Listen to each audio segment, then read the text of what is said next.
नमस्कार, मी अनुराधा तांबोळकर. अनुराधा चॅनलमध्ये तुमचं खूप खूप स्वागत आहे. उन्हाळा सुरू झाला की आपल्याला थंड काहीतरी खावंसं वाटतं, हो की नाही? त्यातलाच एक प्रकार म्हणजे दही.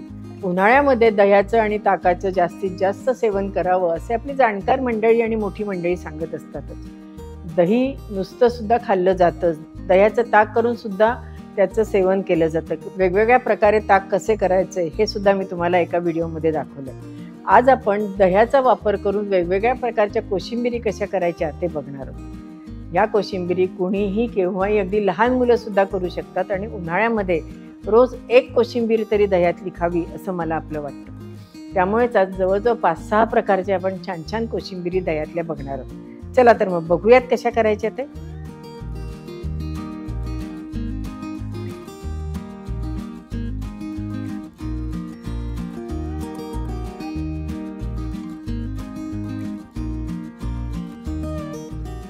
आता आपण ना देठीच्या कोशिंबिरी कशा करायच्या ते बघणार आहोत. त्याच्याकरता ही लाल माठ आपली भाजी असते की नाही, त्याची देठी. भाजी तर मी कालच केली, पण देठं मात्र ठेवून दिली होती. ही जी देठ असते, ही देठ ह्याच्यातल्या कोवळ्या देठी घ्यायच्या, म्हणजे देठं घ्यायची आणि इथून असं ओढायचं बरं का, की याचं हे असं साल निघतं.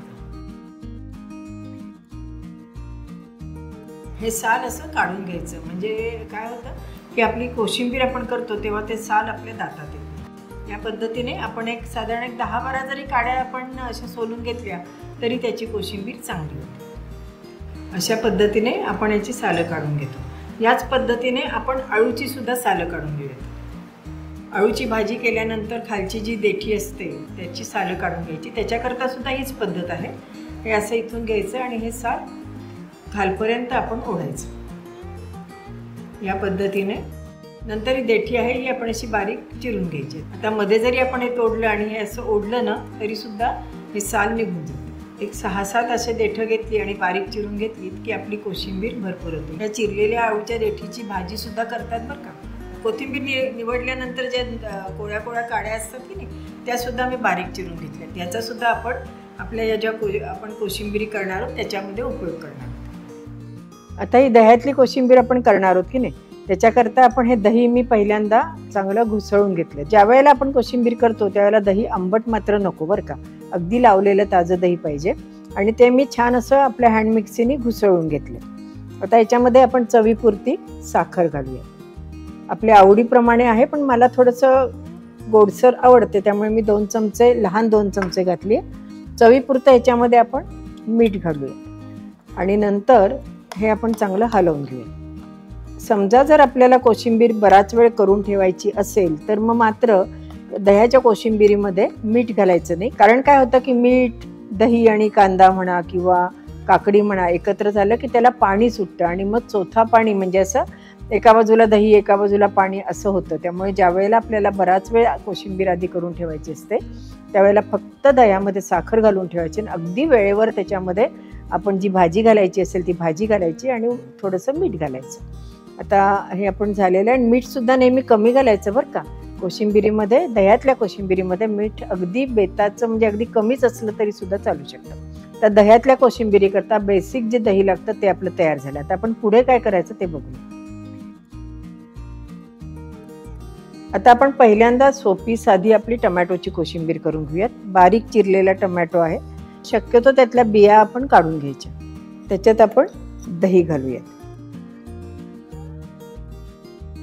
थोडीशी कोथिंबीर, चिमूटभर जिऱ्याची पावडर, थोड्याशा मग आपण चिरलेल्या कोथिंबीरीच्या काड्या पण घालूयात बरं का. आणि आपण ही आपली कोशिंबीर एकत्र करून घेऊयात. आता हे तुम्हाला सांगण्याकरता किंवा वेगवेगळे प्रकार दाखवण्याकरता मी अगदी थोडीशीच कोशिंबीर करणार आहे. आपण आपल्याला आवडेल त्याप्रमाणे करू शकतो. साधारण 4 माणसं जर असतील घरामध्ये तर त्याच्याकरता 2 लाल मध्यम आकाराचे टमॅटो आणि 1 वाटीभर दही आपल्याला लागते. 1 ते 1.25 वाटी आपल्याला दही लागतं आणि साखर मीठ आपल्या चवीप्रमाणे. ही आपली दह्यातली कोशिंबीर तयार झाली. या दह्यातल्या कोशिंबिरीमध्ये आपण थोडासा दाण्याचा कूट सुद्धा घालू शकतो. म्हणजे दह्याची ही पहिली बेसिक आपण एक कोशिंबीर केली, त्याच्यात दाण्याचा कूट घातला, त्यामुळे ही दह्याची दाण्याचा कूट घालून केलेली आपली कोशिंबीर तयार झाली. आपल्याला आवडत असेल तर ह्याच्यावरती आपण फोडणी दिली, म्हणजे मोहरी आणि तेल याची फोडणी आपण दिली तरी सुद्धा चालू शकते. दरवेळेला मी कोशिंबिरीला फोडणी देतेच असं नाही. ह्या आता टमॅटोच्या कोशिंबिरीला काही आपण फोडणी देणार नाहीये. ही आपली टमॅटोची कोशिंबीर तयार झाली. आता आपण एक नेहमीचं पातेलं छोटं घेतलं, त्यात पाणी घेतलं. पाण्याला उकळी आल्यावर अळूच्या ज्या देठी होत्या त्या आपण त्याच्यामध्ये घातल्या आणि एक रंग बदलूस्तोवर आणि छान शिजूस्तोवर आपण त्या अळूच्या देठी शिजवून घेतल्यात. त्याच्यातही आपण 2 चमचे, थोडंसं जास्त 2-2.5 चमचे आपण दही घातलं. मीठ आणि साखर आपण घातलेलीच आहे. थोडीशी कोथिंबीर, थोडीशी बारीक चिरलेली मिरची आपल्या आवडीप्रमाणे आहे. चिमूटभर जिऱ्याची पावडर. ही सुद्धा कोशिंबीर अतिशय छान लागते. आता ह्याच्यावर मात्र आपण थोडी फोडणी देणार आहोत बरं का. आता काय होतं की ह्या कोशिंबिरीला पाणी लवकर सुटतं, म्हणून याच्यामध्ये आपल्याला दाण्याचा कूट घालणं अगदी आवश्यक असतं. त्यामुळे देठाची कोशिंबीर करताना त्याच्यात आपण दाण्याचा कूट घालणार आहोत आणि ह्या कोशिंबिरीवर आपण तेलाची फोडणी केलेली घालणार आहोत. त्याच्यात काही नाही, तेल आहे, मोहरी आहे आणि हिंग आहे. ही कोशिंबीर आपण हलवून घेऊयात, म्हणजे आपली अळूच्या देठाची कोशिंबीर सुद्धा तयार झाली आहे की नाही. झटपट होतात की नाही.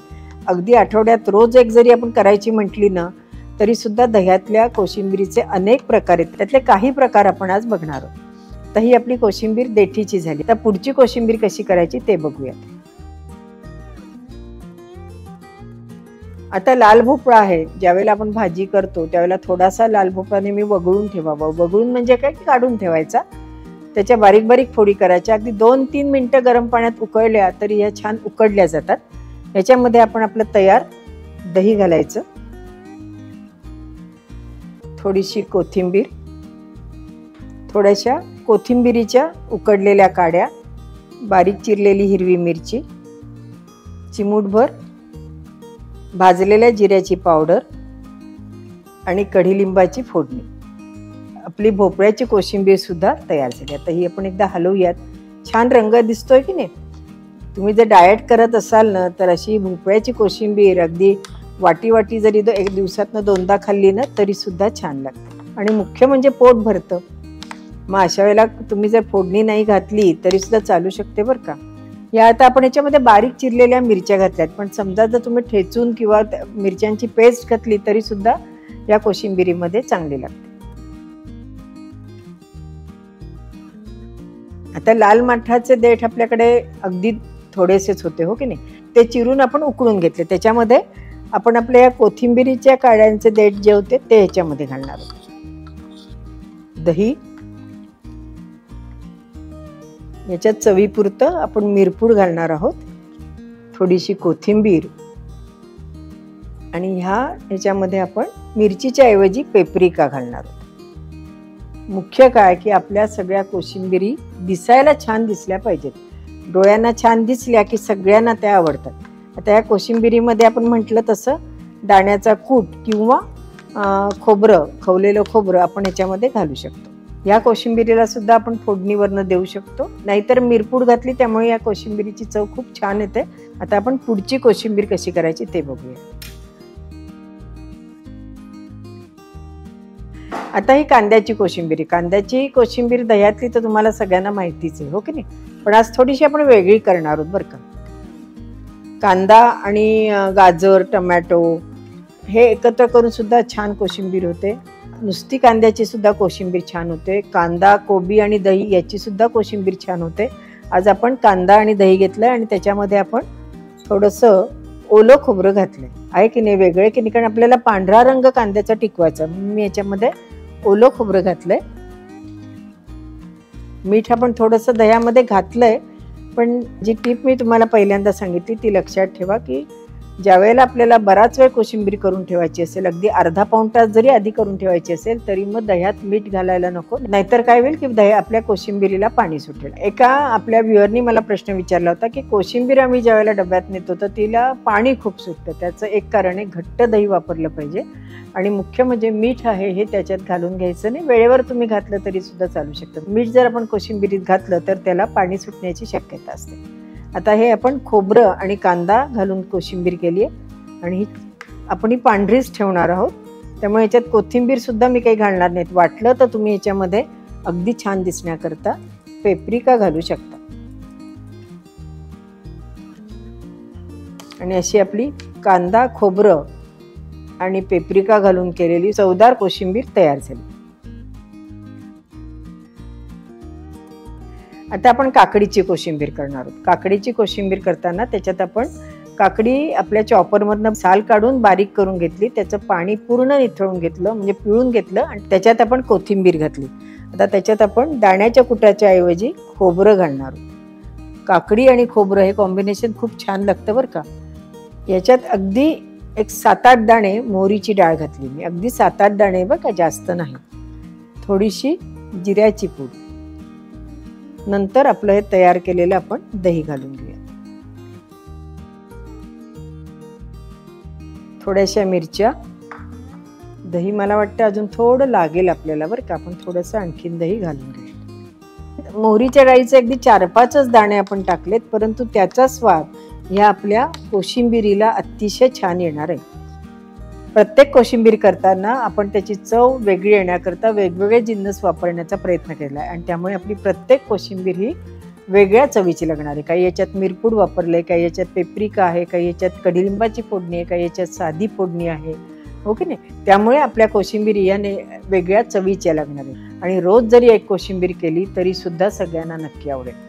या कोशिंबिरीत आपण डाळिंब टाकलं, वरून डाळिंब जर घातलं ना तर आणखीन कोशिंबिरी दिसायला छान दिसतात, हो की नाही. आणि हो, याच्यावर फोडणी घालायची राहिली होती, ती पण आपण आता घातली, त्यामुळे आपली कोशिंबीर आणखीन चवदार झाली. अशा तऱ्हेने आपल्या सगळ्या कोशिंबिरी तयार झाल्यात. नक्की तुम्हाला आवडतील, करून बघा आणि प्रत्येकाची चव कशी झाली ते मला सांगायला विसरू नका.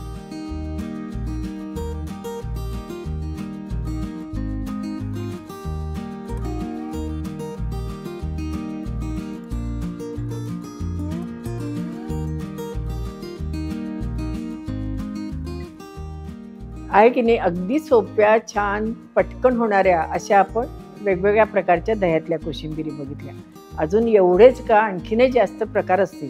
पुढच्या एखाद्या व्हिडिओमध्ये आणखीन असे छान वेगवेगळे दह्यातले आपण कोशिंबिरीचे प्रकार बघूया. पण ह्या उन्हाळ्यामध्ये मात्र तुम्ही हे सगळे प्रकार करून बघा आणि मला अभिप्रायामध्ये कळवा. मुख्य म्हणजे या कोशिंबिरी करण्याकरता आपल्या घरातल्या मुलांना सुद्धा मदतीला घ्यायला काही हरकत नाही. त्यांनाही तेवढीच स्वयंपाकाची आवड निर्माण होईल, हो की नाही. हा आपला जाता जाता आजीचा सल्ला. अनुराधा चॅनलला लाईक करा, शेअर करा आणि सबस्क्राईब करा आणि हो, बेल आयकॉन दाबायला विसरू नका. धन्यवाद.